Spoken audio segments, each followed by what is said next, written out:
네, 여야가 합의한 공무원 연금 개혁안에 대해서 비판이 나오고 있습니다. 국민연금과 연계시켜 새로운 갈등의 외관으로 떠오르고 있는 건데요. 한편 박근혜 대통령이 오늘 수석비서관 회의를 주재하며 공식 일정에 복귀합니다. 여야 합의에 대해서 어떤 메시지를 내놓을지도 주목됩니다. 황장수, 김미연 두 분 소장 모시고 자세한 얘기 나눠보겠습니다. 안녕하세요. 네, 안녕하십니까. 네, 박근혜 대통령이 오늘 이제 공식적인 일정을 제기를 합니다. 수석비서관 회의에서 어떤 내용이 나올지 주목되고 있는데 공무원연금법 개정에 대해서는 어떤 이야기가 있지 않을까 싶은데요. 어떻게 보십니까?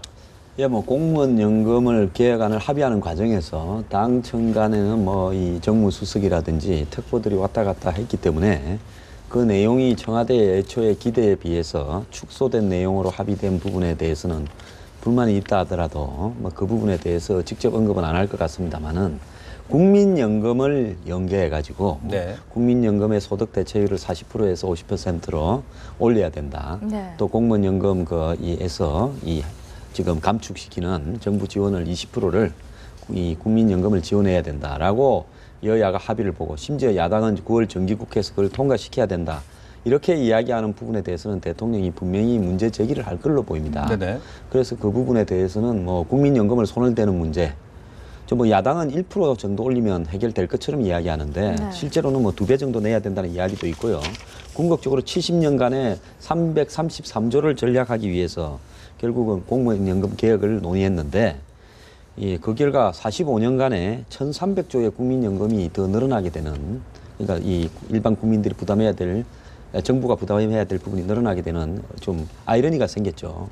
그래서 이 부분에 대해서는 국민적 동의를 구해야 된다라는 이야기를 하시지 않겠나. 어쨌든 대통령이 분명한 문제 제기를 할 걸로는 보입니다. 네.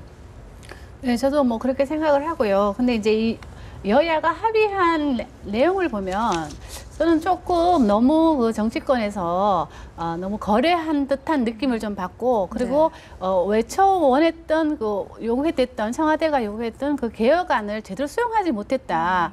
그런 관점에서 본다면은 좀 실망스러운 합의안이라고 저는 생각을 합니다. 네. 왜냐하면은 더 내고 덜 받는 그런 방향성은, 공무원연금의 방향성은 맞다고 하더라도 일테 보면은 그 국민연금 구조적으로 개혁을 못했다는 거죠. 왜냐하면 원래대로라면은 국민연금과 공무원연금을 비슷한 수준으로 가는 게 목적이었는데 네. 지금 나오는 안을 보면은 그냥 모수 개혁만 한 거예요. 그런 걸 관점으로 봤을 때 재정 적자를 메꾸는 금액도 333조라고 하지만 생각보다는 저는 좀 적은 양이라고 보여지고, 그리고 이제 상대적으로 국민들이 생각했을 때는 그 형평성 문제가 있거든요. 국민연금과 공무원연금 간의 그 격차가 너무 심하기 때문에 그 상대적 형평성의 문제에 대해서 명쾌하게 정리를 못 해줬다. 그런 점에서 본다면 여야가 서로 이해관계에 의해서 합의한 안이기 때문에 저는 이 안에 대해서 대통령께서도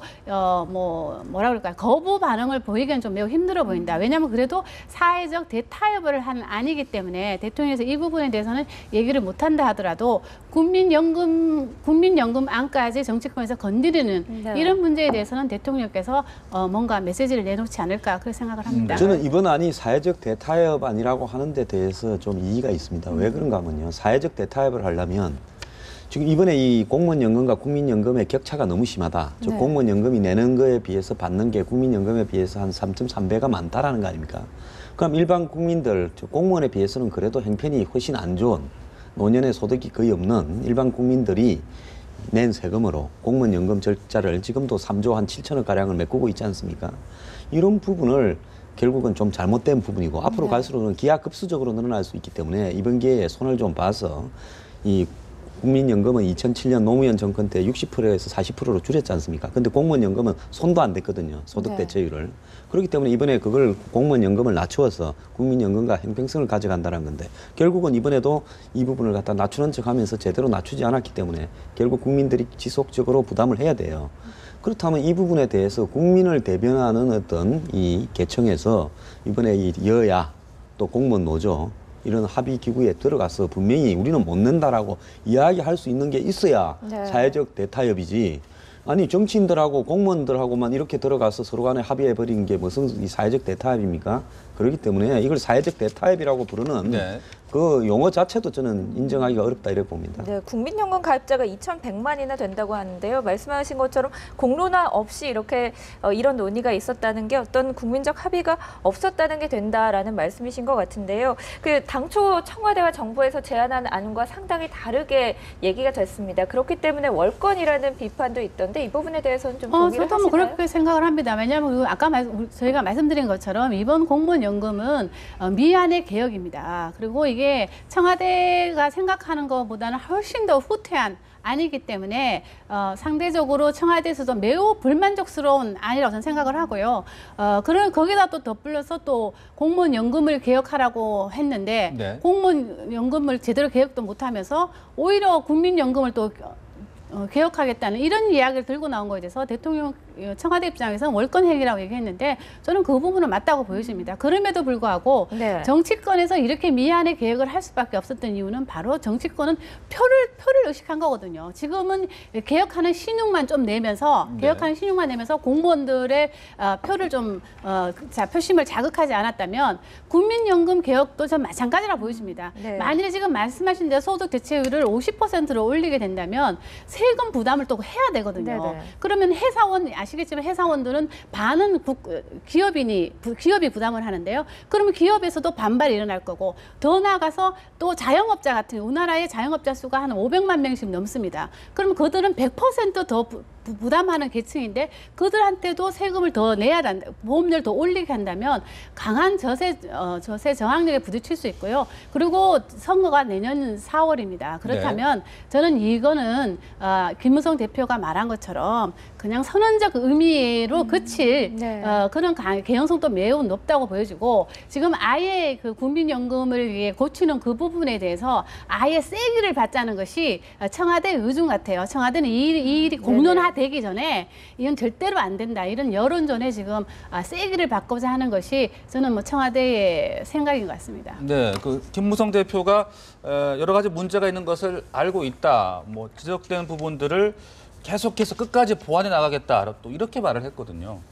합의해 놓고 이거 뭘 보완해 나갑니까? 네. 이 경제학에 보면요. 용어 중에 공공선택이론이라는 게 있습니다. 공공재는 누구의 재산도 아니에요. 그렇기 때문에 그 공공재를 쓰는 데 있어서 관료나 정치인들이 항상 무임승차자를 갖다가 이렇게 자신들이 가진 권한을 이용해 가지고 이렇게 하는 경향이 많다라는 겁니다. 그래서 이 정부의 예산이나 이런 것들이 단결된 소수에 약하고 이 흩어진 다수에는 모래알 같은 다수에는 강하게 작용한다는 거죠. 이번에 정확하지 않습니까? 단결된 공무원 100만 명은 무섭고 네. 단결되지 않은 뭐 이의를 제기하는 집단화되지 않은 2,100만 명의 예를 들어서 일반 국민연금 가입자는 우습게 보이는 거죠. 원래 그렇지 않다면 정치인들이 국민연금 2,100만 명이 공무원 100만 명보다는 훨씬 더 의식해야 될 대상이지 않습니까? 그러니까 항상 정치인과 이 관료들이 예산을 갖다 저들 마음대로 그냥 전행하고 그렇게 가정에서 무임승차자, 즉 작게 내놓고 많이 받아가는 게 무임승차자 아닙니까? 프리라이더. 네. 그렇기 때문에 이게 전형적인 공공선택 이론에서 나타나는 폐해가 이번에 나타난 거예요. 김무성 대표는요, 뭐 앞으로 대권도 있고 또 거기에 합의해준 문재인 대표는 손해본 거 하나도 없습니다. 네. 지금 4.29 재보선 선거 져가지고 쫓겨날까 말까 하는 상황인데 노조에서 이야기하는 공무원 노조에서 이야기하는 내용을 이쪽에서 받겠다니까 아주 그냥 빠르게 합의를 해줬죠. 네. 그러면 왜 이렇게 했을까? 뻔하지 않습니까? 지금 앞으로 당청 관계에서 당이 청와대의 어떤 지시나 가이드라인에 따르지 않고 우리가 합의를 해서 강하다는 것 갖다 보여줄 수 있는 걸 내가 과시하겠다. 뭐라 그러든가 말든가 나는 눈 감고 했고 이제 하고 난 다음에는 뭐 적당히 뭐 고쳐나가겠다 이러면서 빠져나가겠다는 거 아닙니까? 자, 이걸 바라보는 시각에서 어떻게 됐습니까? 당청 간에 당해로 힘이 역전됐다. 이렇게 보지 않겠습니까? 그런 부분을 겨냥을 다 한 거죠. 전부 계산 다 한 겁니다.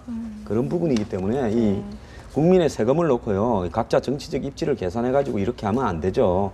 네, 말씀하신 것처럼 두 대표의 좀 정치적 계산이 깔려 있었던 거 아니냐라는 얘기들도 있어요. 저도 그렇게 생각을 합니다. 왜냐하면은 그 김무성 대표 입장에서는 뭔가 좀 타협에 능한 이미지, 뭐 위기 관리에 능한 이미지, 뭐 이런 걸 좀 보여주고 싶었던 것 같고요. 네. 반면에 문재인 대표는 뭐 항상 야당 그러면 뭐 여당 발목 잡는 정당이다 이런 이미지가 있으니까 이번 기회에 그걸 좀 털어내는.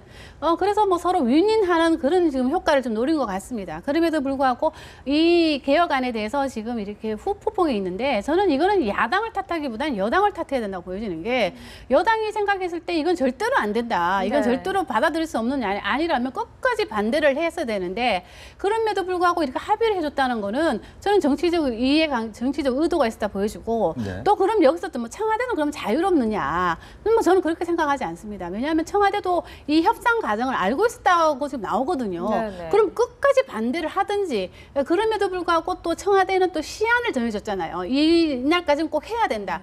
그리고 이 시한을 정해주다 보니까 김무성 대표의 입장에서는 이 시한까지만 끝까지 하면 되겠다. 그러니까 시한 지키는 거에 더 무게를 준 게 아니냐. 그러니까 네. 내용보다는 날짜 지키는 거에 너무 무게를 예. 준 게 아니냐 이런 인상을 주기 때문에 저는 이 개혁안에 대해서 이렇게 논란이 많은 것은 저는 뭐 야당보다는 여당 책임이 더 크다고 좀 생각합니다. 네. 그런데 조윤선 정무수석이 청와대 우려를 김무성 대표에게 전달을 했다고 하는데 그래도 좀 밀어붙였다 이런 얘기가 그렇죠. 나오거든요. 근데 조은선 정무수석이 얘기했고는 될까요? 저는 그런 생각 좀 들지 않고요. 왜냐하면은 아까 말씀하신 대로 이미 그 당청 간의 그 역학 관계를 보면 이미 청와대보다는 당이 지금 주도권을 끌고 가고 있는 상황입니다. 그런 상황에서 조윤선 정무수석이 와서 이야기한다고 해서 뭐 그것이 저는 통했을 리는 없고요. 그것이 뭐 대통령 뜻이다 아니면 뭐 대통령이 절대 안 된다 이런 얘기를 했음에도 불구하고 만일에 김무성 대표가 밀어붙였다 그거는 문제가 되겠지만 조윤선 정무수석이 와서 뭐 보건복지부 장관 뭐 의도는 이거고 뭐 정책상의 문제가 있다 이렇게 얘기해 갖고는 저는 먹혀들 리가 없다고 보여지고 김무성 대표 입장에서는 항상 대통령하고 어떻게 이야기하는 네. 딜하는 네. 그런 관계를 유지하고 싶어하기 때문에 저는 뭐 그런 점에서 본다면 청와대의 이번 얘기가 통했다고 생각하지 않습니다. 김무성 대표가 처음부터 본인을 대표 발의해서 이 문제를 네. 하겠다고 했을 때 대통령의 말을 그대로 존중해서 반영하기 위한 것인가? 공무원연금 개혁안에 담겨 있는 이 개혁에 대한 의미를 아니면 이 문제에서 마지막에 어떤 본인의 입장을 가지고 정리할 것인가? 이 예측이 좀 됐죠. 2013년 12월에 김무성 대표가 철도 그 노조 파업을 앞두고 정부가 그 몰아붙여서 항복을 받기 직전에 야당의 중진들하고 타협안을 발표한 적이 있지 않습니까? 중간에. 네. 그때도 마찬가지로 이것과 유사한 상황이 벌어졌죠. 그렇기 때문에 김무성 대표는 뭐 본인의 앞으로 자기 대권이나 당청 관계의 어떤 역학 관계 이런 부분을 놓고 끊임없이 이런 식의 히트앤드런이죠. 네. 우윤근 원내대표의 임기 만료도 좀 인식을 했던 걸까요? 제가 봤을 때는 그것보다는 네. 4.29 재보선에서 친노 진영이 패배해서 어떤 행태로든지 야권이 공무원 노조로부터 받고 있는 압력을 어느 정도만 존중해주면 네. 합의가 될 거라는 걸 알고 있었을 거라 봅니다. 이미 30%좀 더 내고 10%좀 덜 받는 이런 구조로 합의할 거라고 예측이 다 돼 있었어요. 이미 뭐 합의안 발표하기 전에 소문이 다 돌았습니다. 그렇기 때문에 그 내용도로 그냥 가버린 건데요.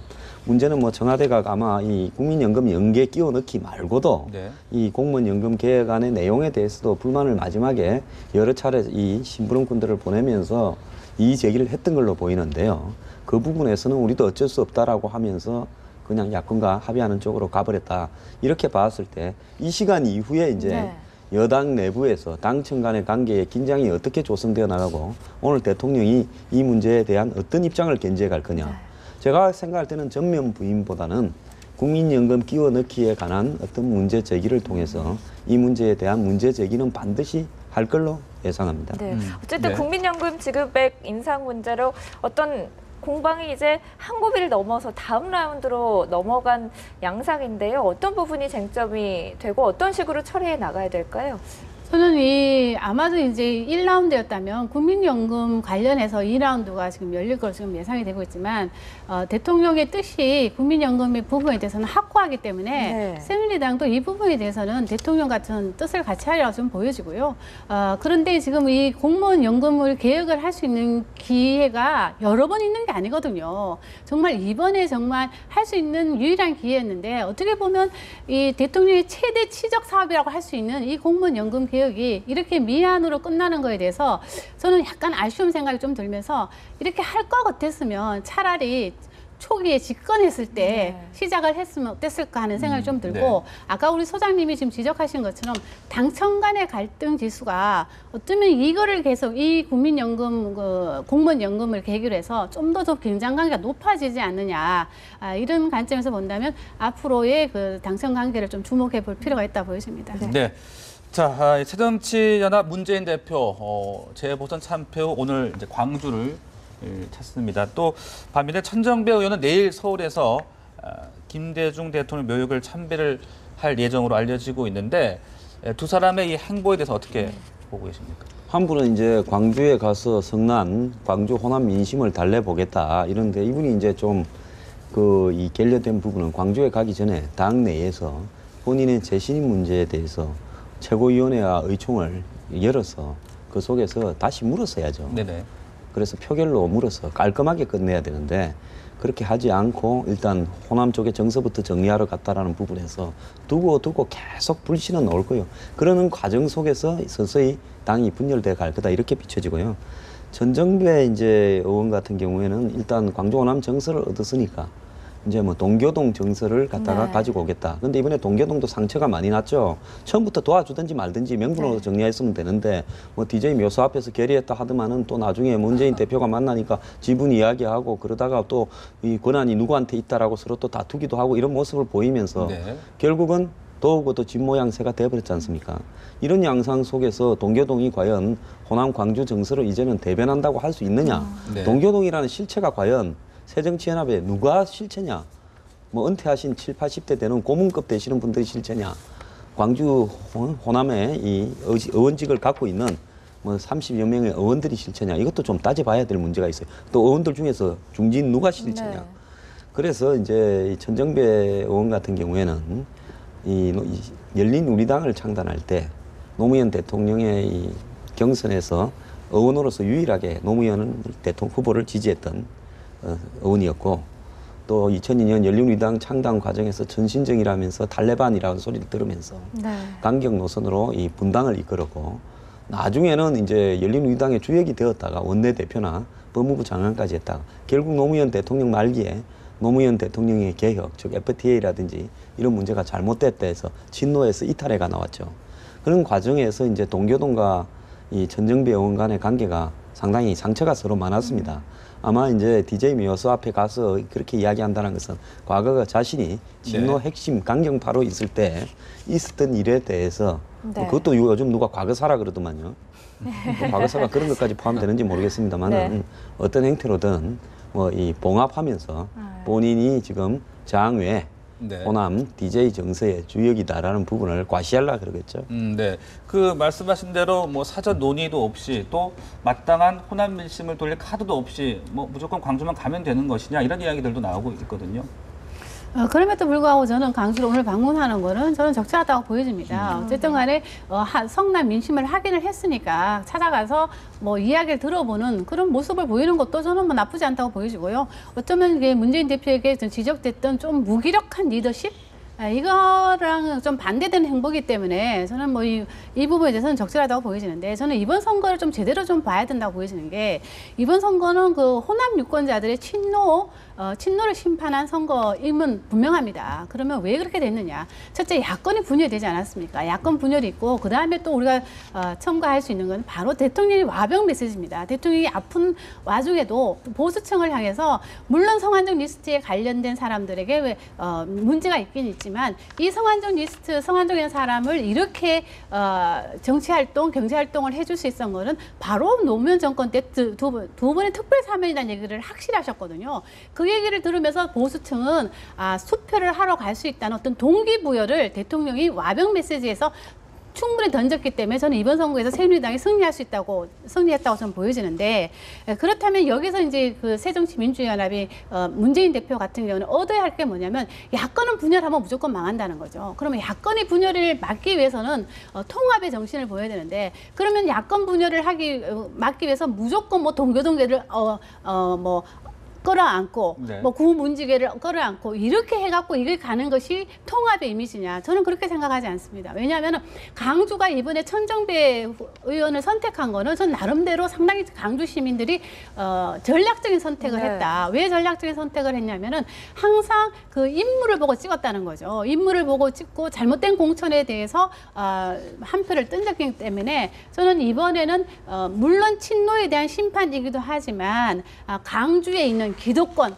소위 말하는 강주 출신이나 전남 호남 지역에 있는 그 정치인에 대한 그 중간 평가적인 성격도 지금 띄고 있기 때문에 문재인 대표가 정말 어떻게 당을 개혁적으로 어떻게 쇄신하느냐, 새로운 인물로 어떻게 꾸며 나가느냐에 따라서 저는 성남, 호남 민심도 다시 되돌릴 수 있다 보여지기 때문에 저는 오늘 문재인 대표가 강주를 방문해서 충분하게 이야기 듣고 네. 앞으로 나아갈 방향을 정하는 게 맞다고 보여집니다. 네, 결국은 두 사람의 행보 모두 호남 민심을 끌어안기 위한 행보로 해석이 되는데요. 앞서서 그 천정배 의원의 행보 말씀을 해주셨지만 어쨌든 내일 그 동교동계들이 매주 화요일 DJ 묘역 참배하는데 그곳에 가면서 또 동교동계와 천정배 의원이 만날 가능성이 큰 상황인데 어떤 호남 적통 세력을 두고 그 좀 서로 경쟁이 본격화했다라는 얘기들도 나옵니다.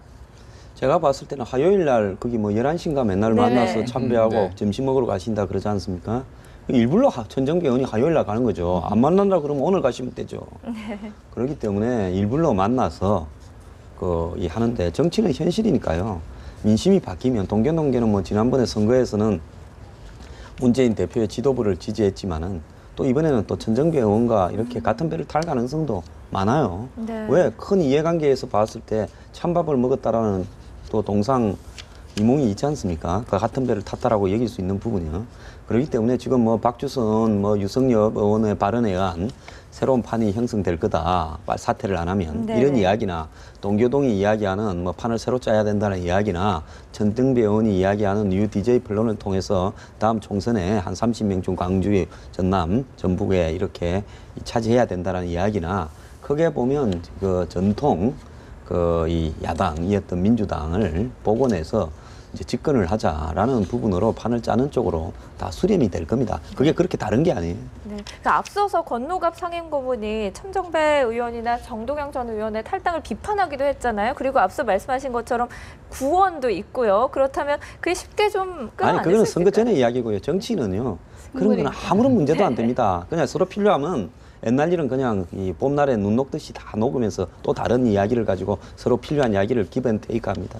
네. 그 동교동계의 움직임 어떻게 좀 저는 전망하세요? 매우 뭐 고문단이잖아요, 일종의 네. 고문단인데 저는 그 새정치민주연합을 보면 사공이 너무 많은 것 같아요. 사공이 너무 많다 보니까 이게 지금 배가 지금 산으로 가는 그런 형국인데요. 저는 여기에서 본다면 천정배 의원은 솔직히 말씀드리면 개인적인 생각이지만은 현재 친노에 대해서 국민들이 생각하는 친노가 상당히 폐쇄적이고 여당 발목을 잡고 종북 정당이고 싸움만 하는 정당이다.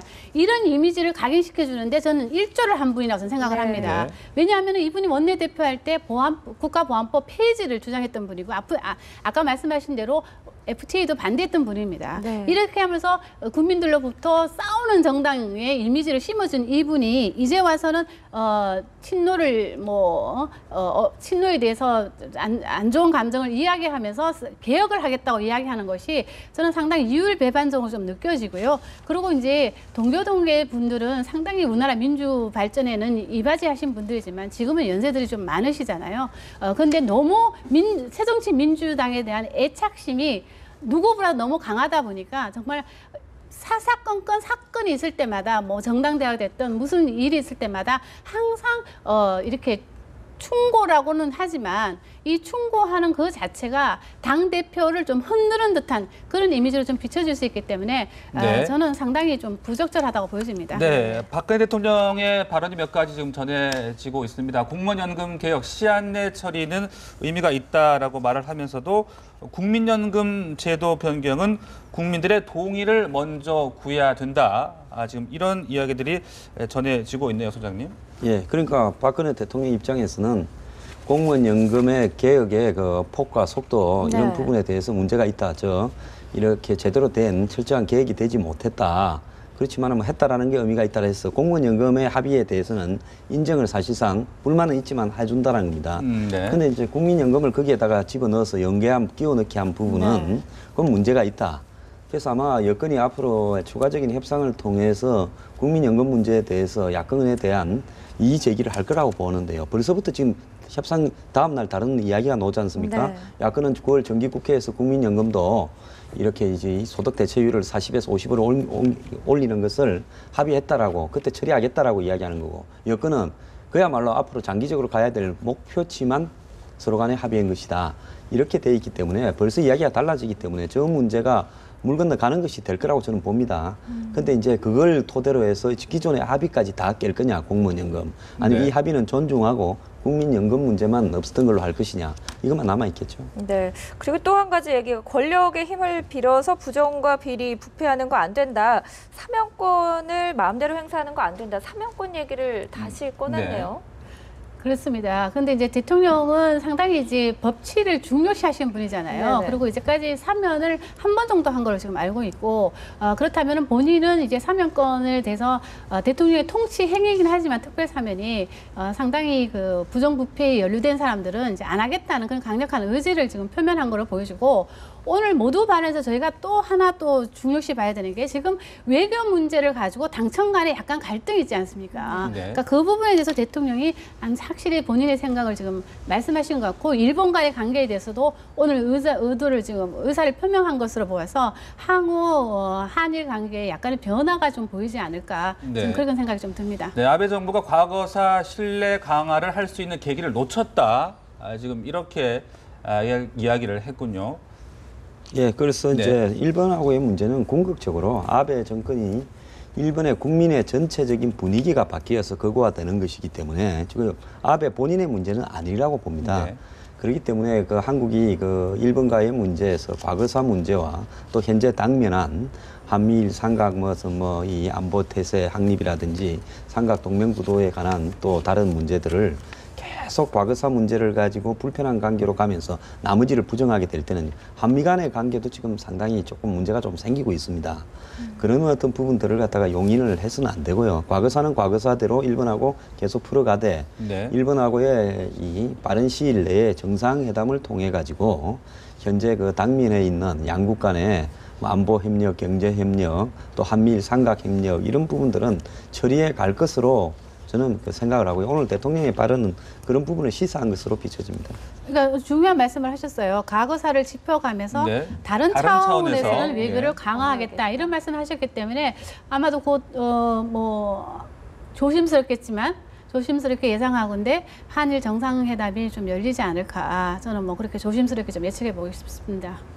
네. 일단 박근혜 대통령의 발언에 대해서 전체적으로 정리를 해봤습니다. 네. 네. 국민연금 제도 변경과 관련한 얘기, 그리고 사명권, 그리고 일본과 관련한 과거사 문제, 향후 과거사를 짚어가며 다른 차원에서 외교를 강화해 나가야겠다라는 예, 요 부분 얘기가 하나 더 있었습니다. 말씀드리면 권력의 힘을 빌어서 부정과 비리 부패에 희생을 안 된다. 이 말은 앞으로 그 지금 부패 척결 그 수사들이 진행되고 있는데 그 과정에서 이 부메랑으로 작용해서 정권의 핵심들이 다치기도 하고 있지 않습니까? 그렇지만은 선거가 끝났지만 이 문제는 지속적으로 부패 척결을 해 나가겠다라는 의지를 갖다 대통령이 다시 한번 또 못을 박았다 이래 볼 수 있습니다. 네. 네, 두 분과 말씀 여기까지 듣겠습니다. 이야기 고맙습니다. 감사합니다.